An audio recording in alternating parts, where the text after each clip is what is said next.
जंगल में टुनटुनी चिड़िया अपने पति कालू कौवे के साथ रहती थी। उसकी एक बेटी थी जिसका नाम उसने पिंकी रखा था। कालू कौवा जंगल से लकड़ी काटता और घोड़ा गाड़ी में लेकर उसे शहर बेचने जाता था। एक दिन कालू कौवा अपने घर में आराम कर रहा था, तभी उसे एक सूचना सुनाई देती है। सुनो सुनो जंगल के पक्षियों सुनो, इस जंगल के मुखिया ने ये आदेश दिया है कि आज के बाद से इस जंगल में कोई भी पेड़ नहीं काटेगा। इस जंगल को पर्यटन स्थल बनाया जाएगा और जो कोई भी मुखिया के आदेश को नहीं मानेगा उसे कठोर दंड दिया जाएगा। सुनो सुनो। इस सूचना को सुनते ही कालू कौवे के होश उड़ जाते हैं। सारे पक्षी अपने अपने घोंसले से बाहर निकलते हैं। अरे बंटी भैया, ये पर्यटन क्या होता है? तुम्हें नहीं पता? पर्यटन का मतलब होता है घूमने फिरने की जगह। अब दूर दूर से पक्षी इस जंगल में घूमने आएंगे। ये तो बहुत अच्छी बात है बंटी। अब हमारे जंगल को बहुत फायदा होगा। यहाँ के पक्षियों की आमदनी बढ़ जाएगी। लेकिन मेरा धंधा तो चौपट हो जाएगा। मेरा तो लकड़ी काटने और बेचने का काम है। हमारे बाल बच्चे तो भूखे मर जाएंगे। दोनों पति पत्नी दुखी मन से अपने घोंसले के अंदर चले जाते हैं। अब क्या होगा जी?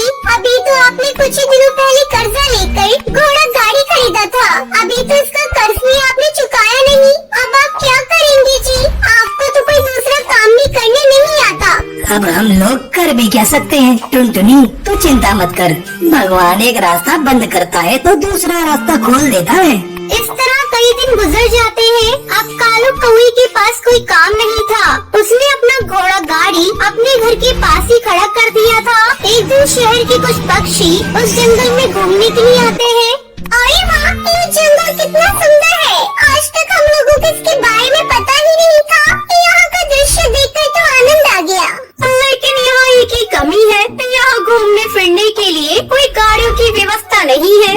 उन टूरिस्ट की ये सारी बातें टुनटुनी चिड़िया अपने घर के बाहर खड़ी होकर सुन रही थी। वो जल्दी जल्दी कालू के पास जाती है।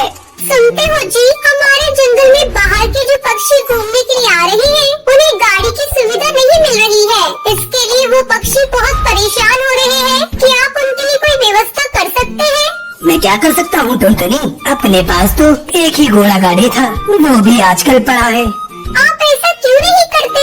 अपने घोड़ा गाड़ी की मरम्मत करवा लीजिए और फिर पक्षियों को उसी से पूरे जंगल में घुमाइए। कालू को टुनटुनी का ये आइडिया पसंद आ जाता है। वो अगले दिन ही अपनी घोड़ा गाड़ी की मरम्मत करता है और पक्षियों को फिर उससे पूरे जंगल में घुमाने लगता है। इस तरह कालू कौवे की आमदनी बढ़ जाती है।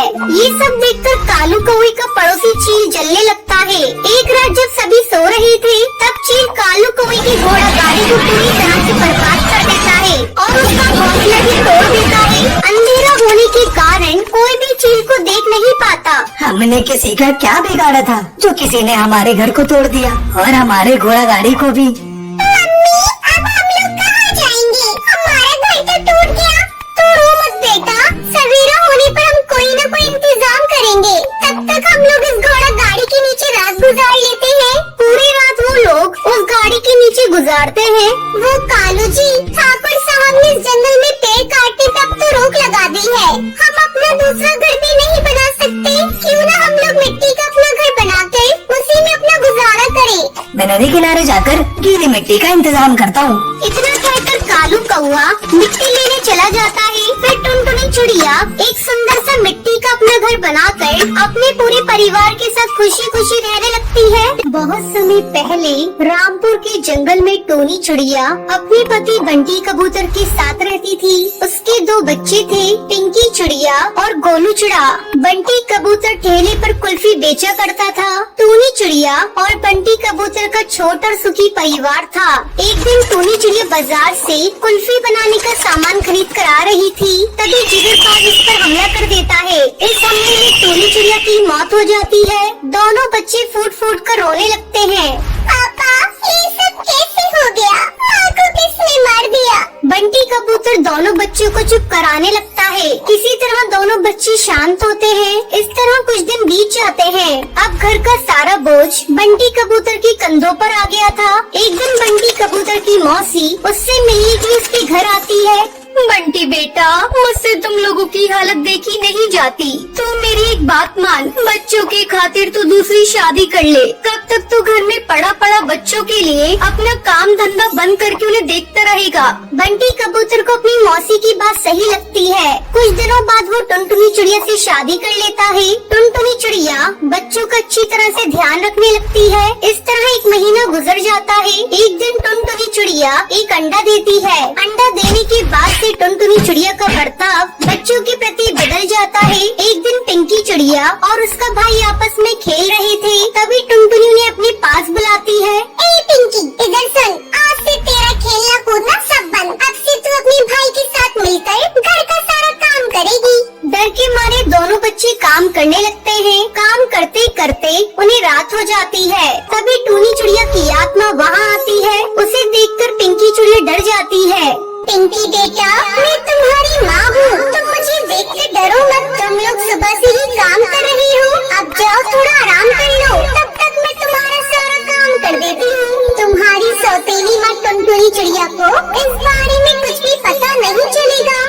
दोनों बच्चे आराम करने लगते हैं और भूतिया टूनी चिड़िया की आत्मा घर का सारा काम कर देती है। एक दिन जब दोनों बच्चे सो रहे थे, तब टुनटुनी चिड़िया बंटी कबूतर को ले जाती है और उससे कहती है, तुम देख रही हो ना जी, तुम्हारे दोनों बच्चे कितने आराम से सो रहे हैं। मैं दिन भर काम करती हूँ, लेकिन इन्हें तो जरा भी परवाह नहीं। अब मुझसे इनके नखरे सहन नहीं होते। तुम इन्हें ले जाकर कहीं दूर छोड़ दो। कुछ ही दिनों में मेरा बच्चा भी अंडे से बाहर आ जाएगा। मैं नहीं चाहती कि मेरा बच्चा इनके साथ रहकर निकम्मा बन जाए। और अगर तुमने इन दोनों बच्चों को ले जाकर कहीं दूर नहीं छोड़ा, तो मैं तुम्हें छोड़कर अपने मायके चली जाऊंगी। फिर अपना काम धंधा बंद करके अपने बच्चों को संभालते रहना। टुनटुनी, तुम जैसा कहती हो मैं वैसा ही करूँगा, लेकिन तुम मुझे छोड़कर अपने मायके मत जाना। बंटी कबूतर अपने दोनों बच्चों को ले जाकर जंगल के बाहर छोड़ देता है। दोनों बच्चे भूख से बेहाल इधर उधर भटक रहे थे। अचानक उन्हें एक पहचानी सी आवाज सुनाई देती है, कुल्फी कुल्फी, ठंडी ठंडी कुल्फी, मजेदार कुल्फी। पिंकी, वो देख, अपनी माँ कुल्फी बेच रही है। दोनों बच्चे उस कुल्फी वाली भूतिया चिड़िया की आत्मा के पास जाते हैं। माँ, हमें बहुत भूख लगी है, हमें भी कुल्फी खानी है। भूतिया टूनी चिड़िया की आत्मा दोनों बच्चों को कुल्फी देती है। ये लो बच्चों, कुल्फी, तुम लोग जी भर के खाओ। अब तुम्हें चिंता करने की जरूरत नहीं, मैं तुम्हारी देखभाल करूँगी। भूतिया टूनी चिड़िया की आत्मा दोनों बच्चों के लिए घोंसला बनाती है। बच्चों, आज से तुम दोनों इसी घोंसले में मेरे साथ रहोगे। मैं तुम दोनों को बहुत प्यार दूंगी। उस दिन के बाद से भूतिया टूनी चिड़िया की आत्मा कुल्फी बेचकर उन दोनों बच्चों की देखभाल करने लगती है। इस तरह दोनों बच्चे खुशी खुशी इस भूतिया टूनी चिड़िया माँ के साथ अपनी जिंदगी बिताने लगते हैं। बंटी का ट्रांसफर सुंदरवन जंगल में हो गया था। वो अपनी पत्नी और बच्चों के साथ अपने नए घोंसले में शिफ्ट हो रहा था। ये जगह कितनी सुंदर है ना माँ, दूर तक पहाड़ और जंगल। ऐसा लगता है कि हम किसी टूरिस्ट प्लेस पर आ गए हैं। कहीं अकेले घूमने मत चली जाइयो, समझी? भूत पकड़ के ले जाएंगे। तुझे पता है ना ये घर कितना पुराना है। तुम दोनों ने फिर से लड़ना शुरू कर दिया। कल तुम लोग अपने नए स्कूल में जाओगे, उसकी तैयारी करो। टुनटुनी को ज्यादा घर का काम करने की आदत नहीं थी। काश मुझे यहाँ कोई काम वाली मिल जाती, मैं अकेले काम करते करते पागल हो जाऊंगी। टुनटुनी को किसी के दरवाजे खटखटाने की आवाज आती है। टुनटुनी दरवाजा खोलती है तो बाहर एक चिड़िया खड़ी थी। उसका चेहरा बहुत ही भयानक था। मेरा नाम टूनी है। क्या आपको इधर किसी काम वाली की जरूरत है? कमाल है, मैं काम वाली के बारे में सोच रही थी। तुम्हें किसने बताया कि मुझे काम वाली की जरूरत है? किसी ने मुझे नहीं बताया। मैंने कल रात आप लोगों को यहाँ देखा तो मैं समझ गई कि शहर के जंगल से कुछ पक्षी यहाँ रहने आए हैं। शायद उन्हें काम वाली की जरूरत हो। हाँ, मुझे जरूरत है और तुम आज से ही मेरे साथ काम करना शुरू करोगी। ठीक है मैम साहब, मैं किचन में काम करके आ जाती हूँ। सुनो टोनी, तुम्हें कैसे पता कि किचन दाई तरफ है? कुछ साल पहले यहाँ एक साहब रहकर गए थे तो मैंने यहाँ काम किया था, इसलिए मुझे इस घर का कोना कोना पता है। ये तो अच्छी बात है, घर साफ करने में मेरी मदद कर देना। तुम जाइए बर्तन धो दो, मैं अभी आती हूँ। टुनटुनी बस 1 मिनट बाद किचन में लौटी तो उसकी आंखें फटी की फटी रह गई। टूनी ने सारे बर्तन धो के रख दिए थे। रात में पिंकी अपने कमरे में बेड पर बैठकर होमवर्क कर रही थी। तभी खून से सना एक चाकू कहीं से जमीन पर गिरा। पिंकी बेड से उतरकर बेड के नीचे देखती है, बेड के नीचे टूनी चिड़िया की लाश पड़ी हुई थी। पिंकी की चीख सुनकर बंटी और टुनटुनी पिंकी की कमरे की तरफ दौड़े। क्या हुआ पिंकी चिड़िया? मेरे बेड के नीचे किसी की लाश पड़ी हुई है। बंटी और टुनटुनी बेड के नीचे देखते हैं। यहाँ तो कुछ भी नहीं है पिंकी। लगता है नई जगह होने की वजह से तुम डर गई हो। चलो हमारे साथ सो जाओ। एक दिन गोलू स्कूल से लौटा तो घर पर टूनी के अलावा कोई नहीं था। आंटी जी, मुझे बहुत भूख लग रही है, मेरे लिए एक ऑमलेट बना दो ना प्लीज। ठीक है, तुम अपने कमरे में जाओ, मैं लेकर आती हूँ। गोलू देखता है कि बिना सर के टूनी चिड़िया अपना भयानक खून से सना सर प्लेट में रखकर कमरे की तरफ आ रही है। कुछ देर बाद टुनटुनी बाजार से घर लौटी। गोलू बेटा कहाँ हो? जल्दी बाहर आओ, चलो शॉपिंग करने चलते हैं। जब गोलू टुनटुनी को कोई जवाब नहीं देता, वो उसके कमरे में जाती है तो देखती है गोलू जमीन पर पड़ा है और उसके सर से खून निकल रहा है। वो तुरंत हवाई मोटर से गोलू को अस्पताल लेकर जाती है।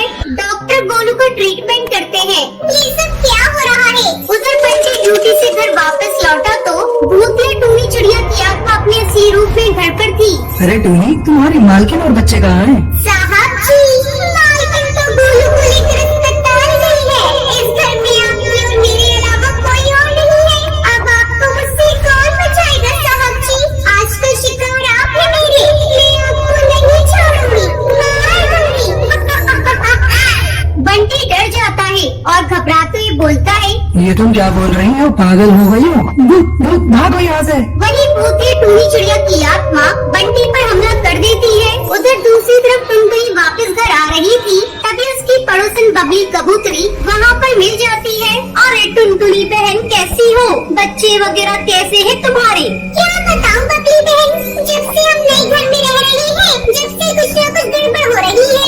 मेरे बच्चे डर रहे हैं। वो तो मेरे घर में काम करने वाली टूनी है, जो मेरे घर को संभाले हुए है। बड़ी तेजी से काम करती है, आप उसे जानती होगी। क्या कहा टूनी? लेकिन टूनी तो 20 साल पहले मर चुकी है। 20 साल पहले एक साहब इस घर में रहते थे, उनकी अपनी बीवी से आए दिन लड़ाई होती थी। टूनी उस साहब के यहाँ काम करती थी। टूनी को साहब से प्रेम हो गया। शायद वो साहब भी टूनी से प्रेम करता था। जब ये बात साहब की बीवी को पता लगी तो बीवी ने एक दिन टूनी की हत्या कर दी। टूनी गरीब थी, इसलिए उसकी तरफ से किसी ने आवाज नहीं उठाई। उसकी आत्मा आज भी इस घर में भटकती है जिसमें तुम रह रही हो। टुनटुनी तेजी से अपने घर की तरफ जाती है, तभी बंटी घायल होकर लड़खड़ाता हुआ वहाँ पर आता है। टुनटुनी और बंटी अपने बच्चे को लेकर उस घर से दूर चले जाते हैं। जाने से पहले वो दरवाजे पे एक पोस्टर लगा जाते हैं। पोस्टर पर लिखा है, इस घर में भूतिया टूनी चिड़िया की आत्मा रहती है, कृपया इस घर में प्रवेश न करें। एक जंगल में रानी चिड़िया अपने पति बंटी कबूतर के साथ रहती थी। एक दिन वो उससे बोलती है, बंटी कबूतर, तुम्हें पता है आज क्या खास दिन है? हाँ रानी चिड़िया, मुझे पता है। आज हमारी शादी की 5वीं सालगिरह है। हैप्पी एनिवर्सरी रानी चिड़िया। आज शाम को हम दोनों एक साथ अपनी शादी की सालगिरह का सेलिब्रेशन करेंगे, इसलिए मैंने सोचा है मैं माँ को सुंदरवन जंगल से ले आता हूँ। वो भी हमारी खुशियों में शामिल हो जाएंगी तो अच्छा रहेगा। हाँ बंटी कबूतर, तुम बिल्कुल ठीक कह रही हो। ये कहकर बंटी कबूतर वहाँ से सुंदरवन जंगल के लिए निकल जाता है। तभी एक जिगरबाज उस पर हमला कर देता है। बेचारे बंटी कबूतर की वहीं मौत हो जाती है। जब ये खबर रानी चिड़िया और बबली कबूतरी को पता चलती है तो वो बहुत रोती है। रानी चिड़िया तुम रो मत, बेटा तुम्हारे रोने से बंटी कबूतर वापस नहीं आएगा। मेरी ही गलती है, वो मुझे ही लेने के लिए आ रहा था। काश मैं जिद नहीं करती तो आज मेरा बेटा जिंदा होता। रानी चिड़िया रोते हुए बबली कबूतरी से कहती है,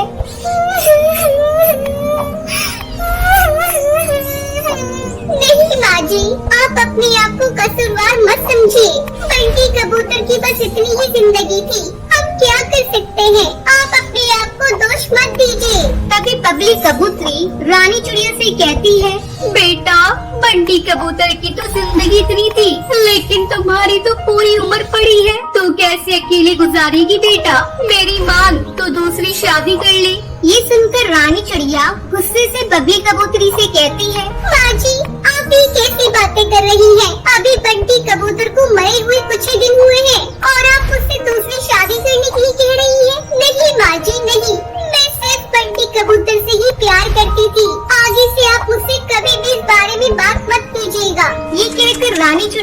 से चली जाती है। ऐसे ही काफी साल गुजर जाते हैं। रानी चिड़िया बहुत उदास रहने लगती है। एक दिन बबली कबूतरी की पड़ोसन हरी तोती वहाँ आती है। बबली कबूतरी, आप रानी चिड़िया की दूसरी शादी क्यों नहीं कर देती? तब तक वो अकेली जिंदगी गुजारेगी। हरी तोती, मैंने तो कई बार उससे इस बारे में बात करने की कोशिश की है, लेकिन वो मेरी एक नहीं सुनती। बेचारी बबली कबूतरी रानी चिड़िया की फिक्र में बीमार पड़ जाती है। हरी काकी रानी चिड़िया से कहती है, रानी चिड़िया, बबली कबूतरी की तबीयत ठीक करना तुम्हारे हाथ में है। तुम जानती हो उन्हें क्या चाहिए। बस मैं अपनी सहेली बबली कबूतरी को खोना नहीं चाहती। ये सुनकर रानी चिड़िया बबली कबूतरी से कहती है, माँ जी, मैं दूसरी शादी करने के लिए तैयार हूँ। ये सुनकर बबली कबूतरी बहुत खुश हो जाती है और रानी चिड़िया के लिए रिश्ता ढूंढना शुरू करती है। उसे टुन्नू चिड़ा का रिश्ता मिलता है। वो बहुत ही ज्यादा समझदार और सुलझा हुआ नेक दिल का चिड़ा था। बबली कबूतरी रानी चिड़िया की शादी टुन्नू चिड़ा से तय कर देती है। कुछ ही दिनों में उन दोनों की शादी हो जाती है। विदाई के समय, बेटा, मेरी बहू रानी चिड़िया का ख्याल रखना, इसे कभी भी किसी चीज की कमी ना हो।